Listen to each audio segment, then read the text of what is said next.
Hello, and thanks for stopping by. I'm Lee with Amazing Form. I'm continuing this conversation with you around Meras, the pillars of a thriving organization based on the science of positive psychology. This is a template that you can use in order for you to understand or have a strategy around what makes an effective culture for you and your business. So today I'm talking about the third element, which is positive relationships.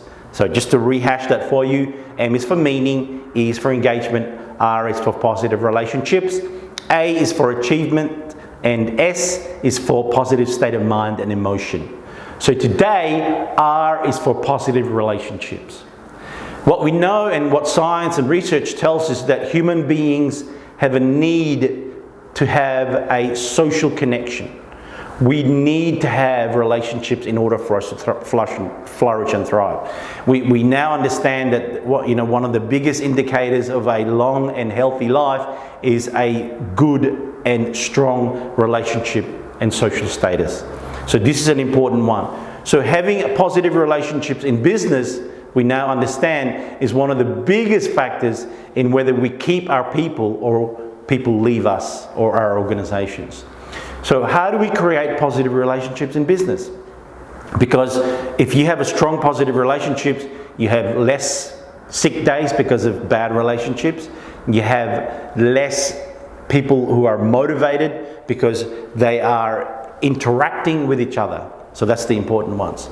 So one of the things that this is about is the understanding of educating our people or raising and developing their social or emotional intelligence. That's the first one. The second one is to actually create space where people can interact, to practice that emotional and social intelligence.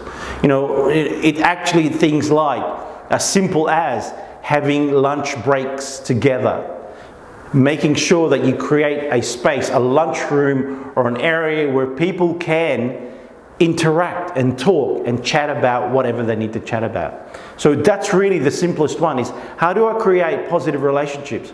First one is understanding that concept. People do want to connect, whether it's connections with each other as colleagues or more importantly connections with the manager to the team person.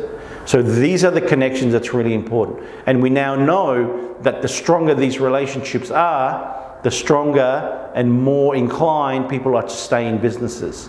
So relationships hold businesses together, which strengthen the culture.